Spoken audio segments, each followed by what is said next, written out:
Hello students, कैसे हैं आप सब। आज मैं आपके साथ क्लास 8 का चैप्टर 1 रैशनल नंबर के एक्सरसाइज 1.1 जो कि इसके अंदर एक ही एक्सरसाइज है 1.1 वो शेयर कर रही हूँ। ये फिर 2025-26 के सिलेबस के हिसाब से है जो भी ये एक्सरसाइज करा रही हूँ, यानी न्यू लेटेस्ट सिलेबस के हिसाब से। इसके अंदर हमें first question name the property में प्रॉपर्टीज़ पूछता ही गई है, तो इससे पहले हमें प्रॉपर्टीज़ के बारे में पता होना बहुत ज़्यादा ज़रूरी है कि इस चैप्टर में कौन कौन सी प्रॉपर्टीज़ आई हुई है। तो इस चैप्टर के अंदर मेन हमारी 3 प्रॉपर्टी हैं, commutative property, associative property and distributive property. Commutative property क्या होती है, जब वैसे बच्चों को जनरली प्रॉपर्टीज़ याद नहीं रहती है तो हम एक जैसे समझा देती हूँ मैं। कम्यूटेटिव प्रॉपर्टी कम्युनिटी से बना हुआ है, यानी हमारी जो आसपास की कम्युनिटी होती है, यानी A plus B is equals to B plus A. यानी मैं दो टर्म्स को प्लस करती हूँ तो इसको अगर वाइस वर्सा भी करती हूँ, यानी पहली टर्म बाद में, तो ये एडिटिव कम्युनिकेटिव हुई। और ऐसी मल्टीप्लिकेशन में भी a इंटू बी जो कि b इंटू ए के बराबर होगा, ऐसा कुछ होता है। जैसे हमें दे रखा है 2 into 3 is equal to 3 into 2, तो ये कम्युनिकेटिव प्रॉपर्टी है। यानी 2 plus 3 is equal to 3 plus 2, तो ये कम्युनिकेटिव प्रॉपर्टी के बेसिस पर हमने इसको करा है। Next one is associative property. Associative property में क्या होता है, 3 टर्म्स। कम्युनिकेटिव में हमेशा ध्यान रखिएगा 2 टर्म्स होंगी, एसोसिएटिव और डिस्ट्रीब्यूटिव में 3 टर्म्स होंगी। ठीक है, तो एसोसिएटिविटी में क्या होता है, a plus B plus C is equal to, last 2 term का सम पहले हम करेंगे और फिर अगर हम पहले 2 टर्म का सम करते हैं और फिर प्लस सी थर्ड टर्म प्लस करते हैं तो वो इक्वल होगी। जैसे कि हम एग्जांपल ले लेती हूँ, 2 प्लस 3 प्लस 5 है। मैंने पहले 3 प्लस 5 किया, यहाँ पे 2 प्लस 3 यानी 2 प्लस 8 हो गया, यानी 10 आ गया। और यहाँ पे 2 प्लस 3 5 प्लस 5 जो कि 10 आ गया। This is an associative property. Same multiplication में केस में पहले ब्रैकेट है तो ऑब्वियसली बात है हम ब्रैकेट सॉल्व करेंगे अकॉर्डिंग टू बोर्ड मास। तो 2 इंटू 3, सेम एग्जाम्पल ले लेती हूँ, 2 इंटू 3 इंटू 5, तो पहले मैं 2 इंटू 3 करूँगी 6, 6 इंटू 5 30 आ गया। सेम इसके अंदर 2 इंटू 3 इंटू 5, 3 इंटू 5 करेंगे तो 15, 15 into 30। This is an associative property. अब है एडिटिव आइडेंटिटी। आइडेंटिटी क्या कहता है, ऐसे हमने एडिटिव इनवर्स भी पढ़ा हुआ है, तो एडिटिव आइडेंटिटी कहता है कि a प्लस 0 किसी भी टर्म के अंदर 0 एडअप करेंगे तो वही टर्म वापस आती है, which is known as additive in identity. ठीक है,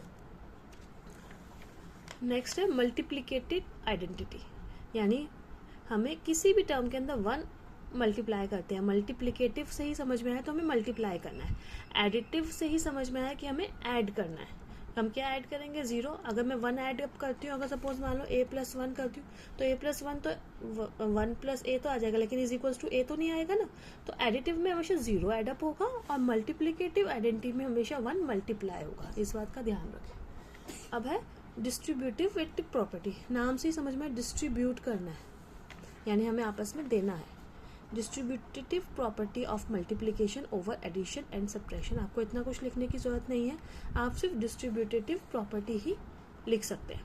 यानी a मल्टीप्लाई में b प्लस सी, यानी जब यहाँ पे ब्रैकेट लगा है तो इसका मतलब a b के साथ भी मल्टीप्लाई होगा और c के साथ भी मल्टीप्लाई होगा, यानी A B plus A C.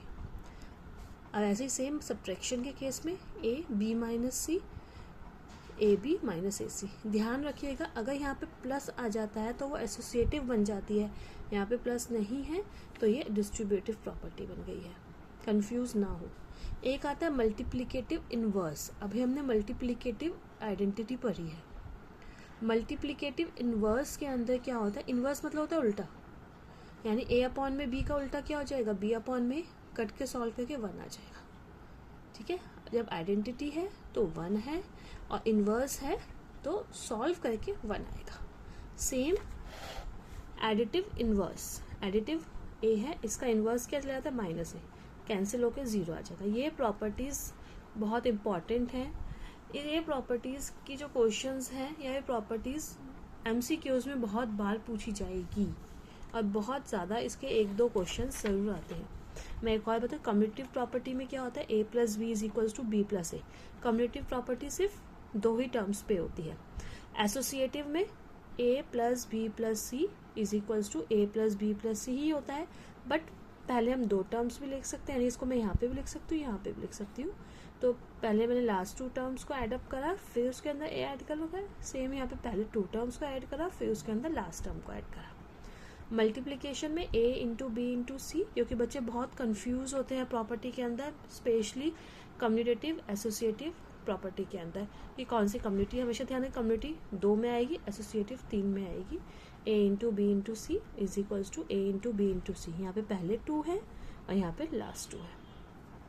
Additive identity है तो इसका मतलब वही टर्म दोबारा आ जाएगी 0। एडिटिव है तो 0 के साथ, और मल्टीप्लिकेटिव है तो मल्टीप्लाई होगा 1 के साथ। Distributive of multiplication over addition and subtraction, आपको इतना कुछ लिखने की जरूरत नहीं है, सिर्फ डिस्ट्रीब्यूटिव प्रॉपर्टी ही लिखने की जरूरत है। ये प्रॉपर्टी आपको समझ में आ जाए तो ये पूरी चैप्टर के अंदर और कुछ नहीं है, सिर्फ प्रॉपर्टीज ही हैं। तो a इंटू डिस्ट्रीब्यूटिव से ही समझ में आया कि हमें डिस्ट्रीब्यूट करना है, कहते हैं ना डिस्ट्रीब्यूशन करना चाहिए, बांटना चाहिए आपस में। तो a को हमने b के साथ भी बांट दिया और a को c के साथ भी बांट दिया। सेम यहाँ पे a को b के साथ भी बांट दिया और a को c के साथ भी बांट दिया। मल्टीप्लिकेटिव इन्वर्स, अब इन्वर्स आ गया यानी सॉल्व करके हमारा 1 आएगा। इन्वर्स के अंदर चेंज हो जाता है, रेसिप्रोकल हो जाता है, a अपॉन में b का इन्वर्स b अपॉन में a जाता है, कट कैंसिल करके 1 आ गया। सेम एडिटिव इन्वर्स में a प्लस माइनस a करके 0 आ जाएगा। अब मैं बात करती हूँ एक्सरसाइज की, ये हमारी एक्सरसाइज है। Name the property under multiplication, हमें सिर्फ प्रॉपर्टी का नाम बताना है और कुछ नहीं करना। अब हम देखें यहाँ पे 1 है यानी आइडेंटिटी प्रॉपर्टी है, और क्योंकि मल्टीप्लिकेशन में है तो मल्टीप्लिकेटिव आइडेंटिटी है। अब मैं आपको एक बार इसकी आइडेंटिटी भी दिखा देती हूँ, मैं वैसे समझा दिया है आपको, क्योंकि 1 है तो आइडेंटिटी है, 0 है तो आइडेंटिटी है, ठीक है। तो अब देखेंगे, अब मल्टीप्लिकेटिव आइडेंटिटी कहाँ है हमारी, ये रही। a into 1 is equals to 1 into a is equals to a। Same हमारा ये टर्म यहाँ पर है, a into 1 is equals to 1 into a is equals to a, यहाँ पे माइनस का साइन भी होगा, ठीक है। This is an multiplicative identity.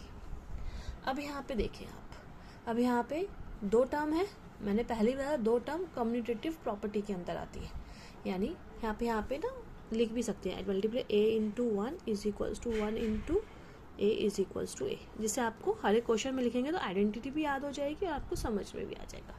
अब यहाँ पे क्या है, a into B is equals to b into a।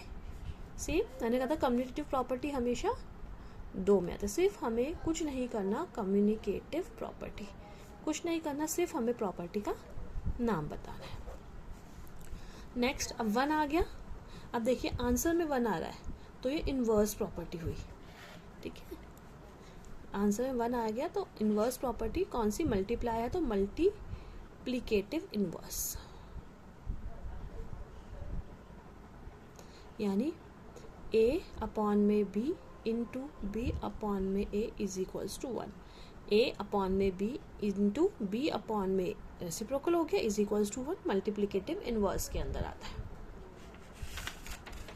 Next, tell what property allow you to, देखिए आप हर क्वेश्चन में प्रॉपर्टी ही पूछी गई है और इसके अंदर अब की बार सिर्फ प्रॉपर्टी ही आई है। हमारा पहले भी इसके अंदर और भी क्वेश्चंस थे बट वो डिलीटेड हो गए हैं, अब सिर्फ प्रॉपर्टीज आई हैं। हो सकता है कि एग्जाम्पल्स के अंदर प्रॉपर्टी सॉल्व करने के लिए बताया गया, हो सकता है कि इसके अंदर प्रॉपर्टी सॉल्व करने के लिए भी आ जाए। अगर आपको एग्जाम्पल्स भी समझने हैं तो आप नीचे मुझे कमेंट बॉक्स में लिख के बताइएगा कि आपको इसके एग्जाम्पल्स भी करने हैं।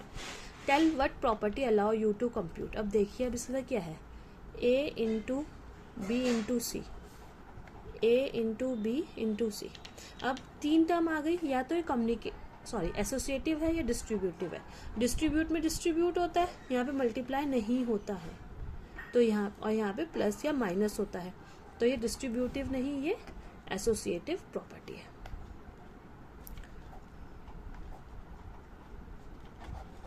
ठीक है। नेक्स्ट थर्ड क्वेश्चन बोला गया है, the product of 2 rational number is always a rational number. हमेशा ध्यान रखिए 2 प्रोडक्ट रैशनल नंबर क्या होता है, जो p अपॉन में q की फॉर्म में होते हैं।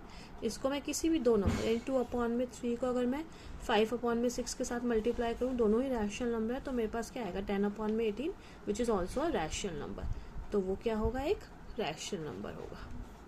अगर मेरी वीडियो पसंद आई हो तो लाइक शेयर सब्सक्राइब करना ना भूलें, और अगर आपको इसके एग्जाम्पल्स भी करने हैं तो आप मुझे कमेंट बॉक्स में लिख के बताइए, मैं उस पर भी एक आपको वीडियो ज़रूर अपलोड करूँगी।